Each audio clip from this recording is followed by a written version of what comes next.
Somalia, a country scarred by more than 20 years of conflict. An Islamist militant group, Al-Shabaab, continues to stage attacks, but after decades of civil war, security is improving, and some are looking to make risky but potentially lucrative investments. This is the story of how one British company was looking to do just that and is now being investigated over allegations of corruption.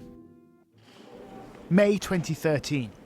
Hosting a big international conference in London, David Cameron pledges to make Somalia a foreign policy priority. This is not just vital for Somalia, it is vital for Britain, for our national security, and for the security of our allies all around the world. Britain becomes the first Western country to reopen its embassy in Mogadishu as a new internationally recognised Somali government announces the country is open for business. 3 months later, in August 2013, the Somali government signs a surprise agreement with a British company to explore for oil in the waters off its coast. It's the first and only such deal since Somalia descended into civil war in the early 1990s. No one knows the exact extent of Somalia's oil reserves, but some estimates put it at over 100 billion barrels, nearly half that of Saudi Arabia. But there's a problem.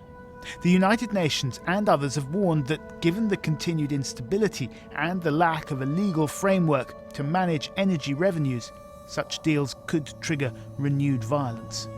We felt that the risk was too high for the country to embark on a process of signing oil deals which could inflame political and clan tensions. The company that secured the deal was a complete unknown. Soma Oil Gas had no track record. At this point, the company is only 3 months old. But people have heard of Soma's chairman, Michael, now Lord Howard, former leader of the Conservative Party. Other senior figures in the company have Conservative Party connections, including Soma's founder, an investor by the name of Basil Shiblak, seated here on the right, who has given money to the Conservative Party. The announcement sent ripples through the diplomatic community in East Africa. There was a feeling that the Foreign Office had helped promote a British company to secure this deal against the advice of the United Nations, indeed against the advice of other UK government departments. A memo from the Department for International Development, dated May 2013, said that such an oil deal could, quote, lead to all sorts of irregularities that are very hard to resolve later. Getting it wrong, the memo warned, could fuel corruption or even conflict. And now, in a confidential report to the United Nations Security Council, corruption is exactly what a group of UN investigators are saying they believe occurred. We've seen a copy of the report. It says that since the middle of last year, Soma Oil Gas has been making regular payments to the Somali Ministry of Petroleum and Mineral Resources. Some of those payments have been dispersed to senior civil servants. The company, which is headquartered in central London, acknowledges making payments totalling nearly $500,000 to the ministry between June of last year and May of this, as part of a capacity building programme intended to cover the salaries of a small number of experts, including geologists and geoscientists. But the investigators say that of the 14 people who received payments, only 3 hold advanced degrees in the fields of geology or geoscience. The capacity building programme, they say, appears to have been used to fund systematic payoffs to senior officials, some of whom were instrumental either in securing the initial contract with Soma or in negotiating subsequent agreements. They include the Director General of the Ministry, Farah Abdi Hassan, seen here at a meeting with Soma in Nairobi in 2014. According to the report, he received $36,000 through the capacity building programme over a period of 12 months, around 3 times his Somali government salary, which the investigators say he continued to draw. It's not unusual for oil companies working in developing countries to run so-called capacity building programs, including offering training and scholarships for local people working in the industry. What is unusual is for senior government officials responsible for managing deals with an oil company itself to be paid salaries under such a scheme. The investigators say that in this case, the capacity building agreement was likely part of a quid pro quo arrangement, i.e. Soma, the British company, expected something in return. The report claims that Mr. Hassan, the Director General of the Ministry, suggested that Soma's contractual agreements with the government, both past and prospective, could be subject to review if financial assistance was not forthcoming.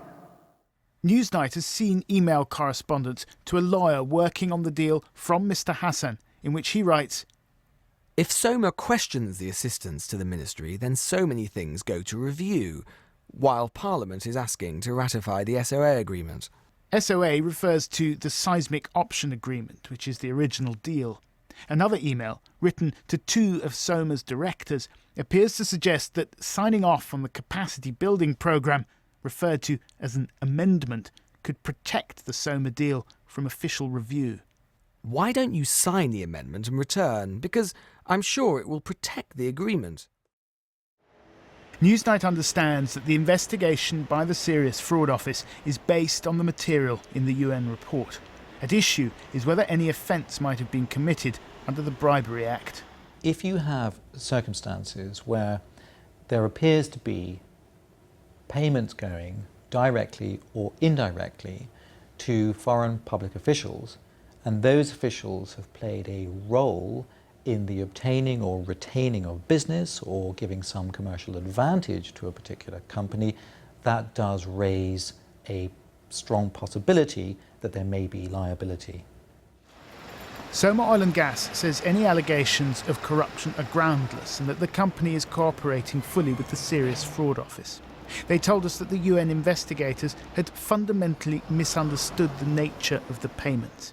In a statement they said, "No person involved in the capacity building agreement programme was or is in a position to influence the decision to grant any commercial agreements for the benefits of Soma." They added, "Soma has always conducted its business in a completely lawful and ethical manner." During 2013, the year the deal was signed, the Foreign Office met with representatives of Soma Oil and Gas, including in some cases Michael Howard, on at least 11 occasions. Now, the FCO has previously said it gave the company no special treatment, nor did it help to negotiate the deal. But a letter from Michael Howard to Michael Fallon, then Minister for Business and Energy, dated May 2014, suggests otherwise. "Dear Michael," Lord Howard wrote on Soma-headed paper, "I'm afraid this is yet another request for a favour. I am chairman of Soma Oil and Gas Limited, an appointment I accepted with the encouragement of the FCO. Lord Howard, who's also a shareholder in Soma Oil and Gas, wanted Michael Fallon, a senior government minister, to meet the newly appointed Somali oil minister on a visit to London. Such a meeting would, the letter continued, make a really important contribution to relations between the UK and Somalia." The meeting with the Somali minister never happened, and the FCO has said it didn't encourage Michael Howard to join the board of Soma. But the company told Newsnight that Lord Howard sought assurances from the Foreign Office that the company's activities were consistent with UK government policy. The fact that he was told that Soma's proposed activities were entirely consistent with UK policy, he regarded as encouragement. Earlier this year, a senior British source told me that there were grave concerns specifically around the role of Michael Howard and suggestions that his political influence could have helped secure backing for the Soma deal from the British government. Now, the accusations in this UN report will make uncomfortable reading for David Cameron, who staked political capital on pledging to help Somalia turn its back on violence and corruption. If the allegations are borne out to be true, what that would show is that perhaps the international community has failed to bring about real change in Somalia, where the assets of the Somali state are being used transparently for the Somali people, and instead has led to a situation where a network of individuals purporting to act as agents of the Somali state have instead privatized control over those assets and therefore contributing directly once again to clan and political tensions. The money involved in these allegations, $500,000, is relatively small, just a fraction of the $40 million that Soma Oil and Gas has to date spent on its exploration program. It'll be years before they even know whether oil can be extracted. As a business opportunity, Somalia is fraught with risks and uncertainties, but the potential rewards are huge.